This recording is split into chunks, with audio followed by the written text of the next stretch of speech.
आइए सुनते हैं पद्मा सचदेव जी की कहानी फुटबॉल। कोई 10 बरस हुए होंगे। उन दिनों मेरा तबादला श्रीनगर हुआ था। जम्मू के स्कूलों में गर्मियों की छुट्टियां चल रही थीं।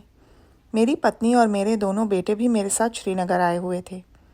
उन्हीं दिनों मेरे बेटे का, जो 6ठी कक्षा का छात्र था, जन्मदिन आया। एक दिन पहले मैंने उससे पूछा, तुम्हें अपने जन्मदिन पर क्या चाहिए? उसने एकदम कहा, पापा बैट और बॉल।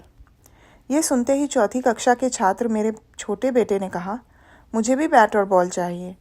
अच्छा, कल शाम तुम दोनों को बाज़ार ले चलूँगा, मैंने वादा किया। श्रीनगर में यह मेरी पहली पोस्टिंग थी। मैं दुकानों और बाज़ारों के बारे में अधिक जानता न था। दूसरे दिन मैंने अपने बचपन के दोस्त मदन से खेल के सामान वाली दुकानों के बारे में पूछताछ की। उसने कहा, वो तो बिल्कुल पास में ही दुकान है। बादशाह चौक से मायोसमा बाज़ार में घुसते ही दाहिनी हाथ की दूसरी गली में अमीन के खेलों के सामान की दुकान है। तुमने कौन सा टेस्ट मैच के लिए सामान लेना है? बच्चों के लिए वहाँ सभी कुछ मिल जाता है। फिर वे थोड़ा सा रुका और हंसते हुए कहने लगा, तुम्हें याद है वो मोहम्मद अमीन? जब हम 9वीं या 10वीं कक्षा के छात्र थे तो परेड ग्राउंड में उसका कोई भी मैच नहीं छोड़ते थे। मैं याद करने लगा। वे फिर बोला, यार तुम तो फुटबॉल खेलते थे। तुम कहते नहीं थे कि एक दिन मैं भी अमीन की तरह सिर्फ जम्मू कश्मीर का ही नहीं, सारे हिंदुस्तान का टॉप का खिलाड़ी बनकर दिखाऊंगा। कुछ याद आया? मुझे सभी कुछ याद आ गया। मैं आज भी फुटबॉल को और अमीन को अपने ख्यालों से अलग नहीं कर पाया था। औसत कद का चौड़ा भारी सा अमीन लेफ्ट आउट पोजीशन पर खेलते हुए जब गेंद के पीछे भागता था तो सारे दर्शकों में शोर की एक लहर उठ जाती थी। सभी में एक जोश, एक उम्मीद उभरती थी कि अब ज़रूर कुछ न कुछ होगा। वो जब फुटबॉल को लेकर दूसरी तरफ से खिलाड़ियों को चकमा देकर उनमें से तीर की तरह निकलता था तो मेरे रोए खड़े हो जाते थे। दिल तेज़ी से धड़कने लगता और छाती में छलांगे लगाने लगाता था और सांसें रुकती सी प्रतीत होती थीं। और कभी जो वो गोल कर देता तो सिर्फ मैं ही नहीं, सब लोग ज़ोर ज़ोर से चिल्लाने लगते थे। और फिर लगातार शोर और तालियां। हमारी टीम के बाकी के खिलाड़ी कभी उसे गले लगाते, कभी कंधों पर उठा लेते। स्कूल में वे लेफ़्ट आउट के स्थान पर खेलता था और सिर्फ सोते में ही नहीं, जागते हुए भी स्वप्न देखता मैं बड़ा होकर अमीन की तरह फुटबॉल को पाँव से ठेलते ठेलते उसके साथ दौड़ते लोगों के शोर और प्रशंसा से भरे आवाज़ों में दूसरी टीम के खिलाड़ियों से बॉल निकलकर एक अंतिम ज़ोरदार किक मारकर फुटबॉल को गोल के भीतर डाल देता था। फिर 11वीं क्लास में आते आते पढ़ाई के कारण फुटबॉल छूट गया। इंजीनियरिंग की सीट पर नज़र थी, वो मिल भी गई। इंजीनियरिंग कॉलेज में फ़ुटबॉल खेला, पर फिर दोबारा कभी वो 9वीं 10वीं क्लास में आने वाला फ़ुटबॉल का नशा मेरे दिमाग में नहीं आया। अब तो फुटबॉल को किक लगाए भी पता नहीं कितने बरस बीत गए हैं। अरे कुछ याद आया कि नहीं? मदन अमीन के बारे में पूछ रहा था। क्या सोच रहा है? उसने मुझे देखकर कहा। मैंने कहा, क्या अमीन भी भूलने की चीज़ है? ये उत्तर देकर मेरे मन में एक लहर सी उठी। मेरे दिलो दिमाग पर एक बड़ी सुहानी किक सी लगा गई। दूसरे दिन मैं अपने बच्चों को लेकर मायसोमा बाज़ार में गली में घुसकर अमीन की दुकान ढूंढ रहा था। गली तो यही बताई थी मदन ने, कहीं मैं गलत गली में तो नहीं आ गया। सोचता हुआ मैं गली के सिरे से वापस हो लिया। जब मैं गली के बीचों बीच पहुंचा तो मेरी नज़र एक दुकान के बाहर लटके हुए 2 फुसफुसे और पिचके हुए फुटबॉल और एक बैट पर पड़ी। वो मैले से फुटबॉल और छोटा बैट वहाँ यूँ लटक रहे थे जैसे उनका उस दुकान के साथ कोई संबंध ही ना हो, या जैसे किसी ने कई साल पहले उन्हें लोगों की पहुंच से दूर टांग दिया हो और फिर भूल गया हो, या फिर कहीं मर खप गया हो। यह अमीन की दुकान तो हो ही नहीं सकती। यही सोचकर मैं आगे बढ़ता गया। दुकान के पास पहुंचकर मैंने फिर एक सरसरी नज़र से देखा।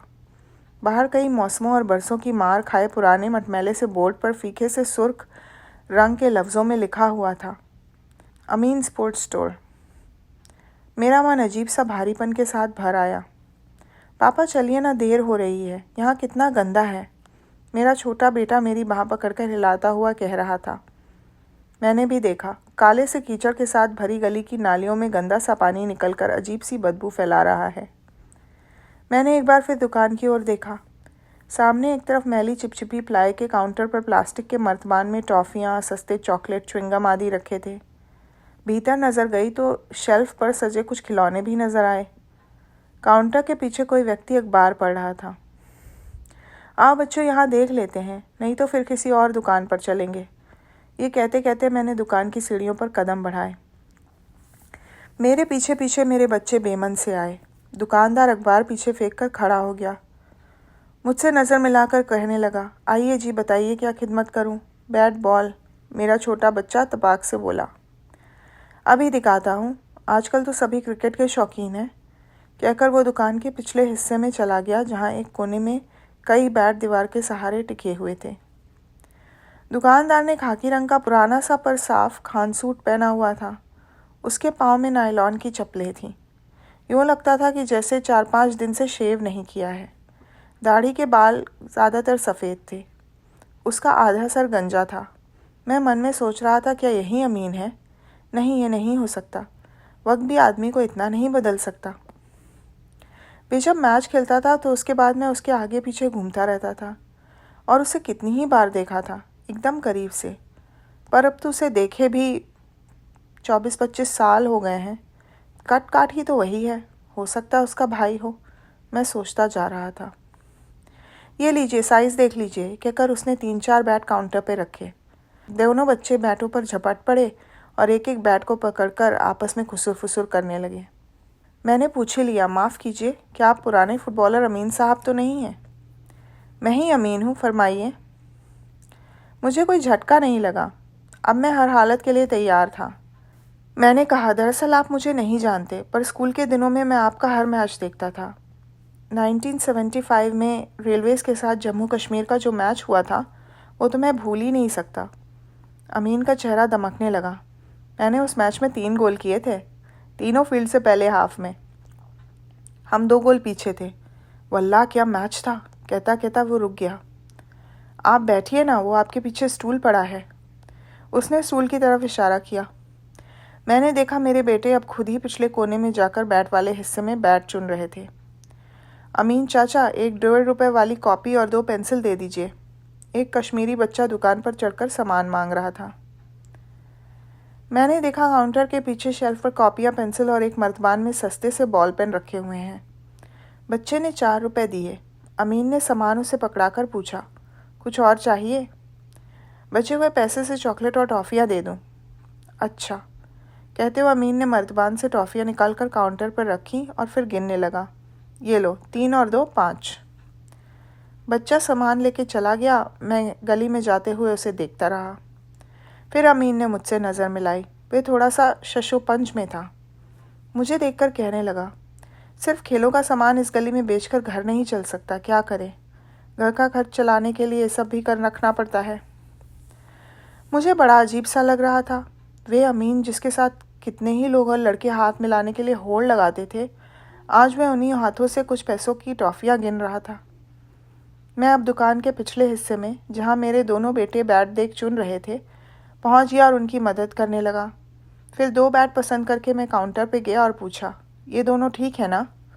उसने बच्चों से पूछा, बेटा बॉल लेदर का चाहिए या कॉर्क का? उत्तर मैंने दिया, लेदर के बॉल ही ठीक रहेंगे। विकेट लेंगे, 1 सेट विकेटों का भी दे दीजिए। मेरे छोटे बेटे ने कहा, मैं विकेट कीपर वाले दस्ताने भी लूँगा। चलो ठीक है, आप इसके अलावा 2 जोड़ी बैटिंग वाले दस्ताने और 2 जोड़ी लेग पैड भी दे दें। दोनों के पास पूरा पूरा सेट हो जाएगा, मैंने अमीन से कहा। दोनों बच्चे खुशी से झूम उठे। ये बिल्कुल ठीक है पापा। हमारे बच्चों में क्रिकेट का कितना शौक़ है, फुटबॉल में तो बच्चों की दिलचस्पी ही ख़त्म होती जा रही है, कहता हुआ अमीन पीछे सामान लेने चला गया। अब तक अमीन का वह ऊंचा स्थान जो मेरी सोच में था, नीचे आ चुका था। मैं अब उसे गुजरे वक्त का एक खिलाड़ी जो अब एक छोटा सा दुकानदार था, उसी तरह देख रहा था। पुराने कपड़ों में, पाँव में नायलॉन की चप्पल पहने, बैट, कॉपियाँ, टॉफ़ियाँ बेचता अमीन, दुकान पर टॉफ़ियाँ गिनता अमीन। शुक्र है मैं अमीन होने से बच गया। अब अमीन हमारा सारा सामान पैक कर रहा था। मैंने वक्त गुजारने के लिए पूछा, मैंने तो सुना था आप बंगाल की किसी टीम में चले गए थे? हाँ, 2-3 साल तक क्लब में मैं खेला। एक प्राइवेट फर्म में नौकरी भी मिली। मैं सिर्फ फर्म की टीम में खेलता था और कुछ ना करता था। फिर हमेशा की तरह नए लड़के नए जोर शोर के साथ पुराने खिलाड़ियों को पीछे धकेलते हुए आगे आ जाते हैं। अब हम पुराने हो गए, तब हम भी अपने आप बाहर हो गए।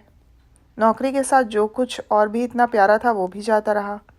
खेल गया, नौकरी गई, पैसे गए, शोहरत भी चली गई। वे बोलते बोलते उदास हो गया। फिर कहने लगा, शुक्र है ये बुज़ुर्गों की पुरानी दुकान थी तो गुजारा भर हो जाता है। 2 बेटियां हैं, 1 बेटा है। चलो, जैसी अल्लाह की मर्ज़ी। उसने मेरा सामान पैक किया और फिर बोला, आप ज़रा रुकिए, मैं अभी आया। ये कहकर वो भीतर से भी कहीं और भीतर चला गया। जब वे बाहर आया तो उसके हाथ में एक फ़ुटबॉल था। उसने उसमें हवा भरी और फिर हाथ से उसे फर्श पर टप से उछालकर जांचने लगा। 1 2 3। मुझे लगा वे हमें भूलकर खुद फुटबॉल खेलने लगा है। फिर उसने फुटबॉल को ऊपर उछालकर कैच किया और हाथ में पकड़ लिया। फिर हंसकर बोला, ये बिल्कुल ठीक है। अब वो फुटबॉल को हाथ में लेकर साफ कर रहा था। फिर भी तसल्ली ना हुई तो वह अपनी कमीज़ के अगले हिस्से के कोने के साथ बड़े प्यार से फुटबॉल रगड़ने लगा, जैसे पॉलिश कर रहा हो। जब वो साफ कर चुका तब उसके हाथों में काला सफ़ेद रंग बिरंगा फुटबॉल सच में बड़ा चमक रहा था। ये फुटबॉल बच्चों के लिए, मेरी तरफ से, कहते हुए उसने फुटबॉल मेरे हाथों में पकड़ा दिया। वे कह रहा था, आपके घर में पड़ा रहेगा तो बच्चे कभी कभार इसके साथ भी ज़रूर खेलेंगे। मैंने कहा, आप मेहरबानी करके इसके भी पैसे लगाइए। मैंने कहा ना, ये मेरी ओर से है, बाकी सामान के पूरे पैसे लूँगा। ये कहकर वे सामान का बिल बनाने लगा, पर बीच बीच में बोलता जा रहा था, आजकल फुटबॉल कोई छोटा खेल नहीं है साहब।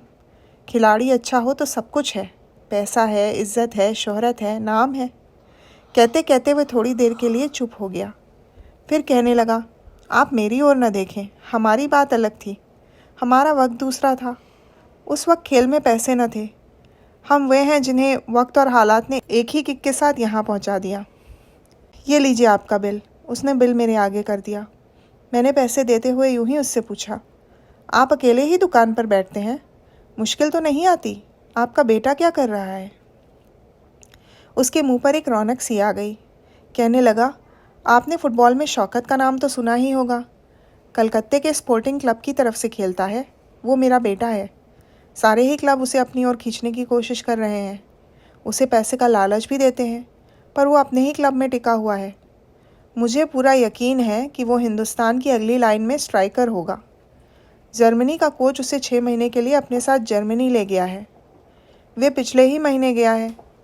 वो भी मेरी तरह फॉरवर्ड लाइन में लेफ़्ट आउट की पोजीशन पर खेलता है। मेरे बच्चों ने जैसे तैसे अपना सामान उठा लिया था।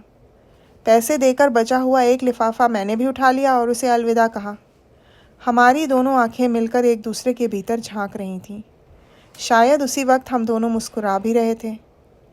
मैंने अपने आप अपना दायां हाथ सामान से मुक्त करके उसकी तरफ बढ़ाया। उसने बड़ी गर्मजोशी से अपना तगड़ा मगर नर्म हाथ आगे मिलाते हुए कहा, अच्छा, खुदा हाफिज़। तो ये थी एक डोगरी कहानी जिसका हिंदी रूपांतर आपने सुना। इसको लिखा था पद्मा सचदेव में। सुनने के लिए धन्यवाद।